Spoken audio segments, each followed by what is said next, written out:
Hey guys, welcome to this video where we are going to talk about improving content for your Skyscraper funnel. So if you remember in the first lesson we explained that if you really want to convince people to either change the link from your competitor to your site or just add the link to your site, you need to create something that's better than the original in some way. It's updated, it is better designed, and so on. And I just want to talk about a few ways that you can achieve that. So the first one that I want to talk about is for people that outsource content, because a lot of you guys are not necessarily gonna write the content that you're going to outsource. And the problem with most people is that when they give a brief to a writer, they give them, a couple of keywords and a line or two of, what they want, but it's usually not very detailed. And as a result, the content is very generic, very fluffy, and that doesn't make for great content that people want to link to.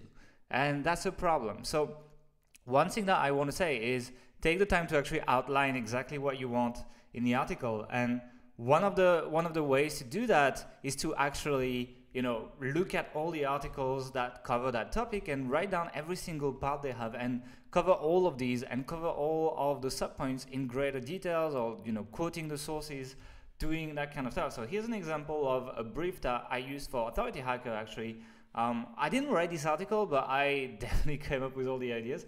And you can see this brief literally lists everything to every example that we talk about, every tool, everything. So it's quite powerful, and the tool I use for that is workflowy.com, so I recommend you get it. And on that lesson page, if you just scroll below that video, you actually get access to it. But take the time to brief your content properly, do the research yourself. Most writers are terrible at doing research, so you can just do it yourself, especially for your Skyscraper content. I'm not saying you have to do it for all your content, but for your Skyscraper, it's quite important. The second thing that I want to talk about, and I'm going to take that example of a piece of content that I use for Skyscraper to express is just don't put too many call to actions. Don't try to monetize too much. Your Skyscraper's content is really not here to try to make a ton of money. It's here to grow your domain authority. It's here to push a section of your site. It's here to get links and shares.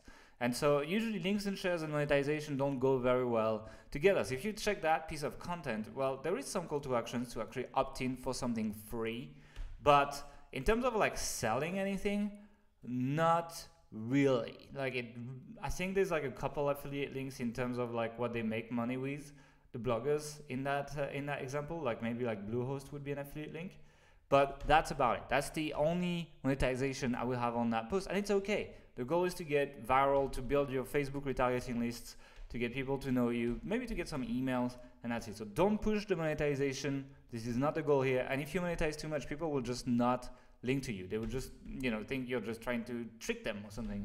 But if you just offer a great resource that's free, then it's very easy to share, and they don't look bad to their audience themselves rather than looking like they're sold to you. Another thing that I want to talk as well is consider kicking the sidebar out. So here's two pieces of content that I have. One on health ambition for Skyscraper, and we built 42 links to this, so definitely that's pretty nice for domain authority. So it's like there's no sidebar, and that makes the site look a lot more premium compared to content with sidebar. So if I picked another piece of content with sidebar, you'd see the difference right away. That there's no ads. There's one ad on the post, but that's about it. But if you pick that, on the sidebar, there's like all these buttons and these things, and it looks a little less premium. There's that scrolling ad, there's all that stuff. It looks a little less premium. So like if you want to make that content look premium, like it's just pure value so people can link to it, consider kicking the sidebar out if you can. If you have a Thrive theme, you can actually just edit the post, and you can change the template right here. So that I pick post template, normally is default, and I switch to narrow. Whoops, that's code schedule.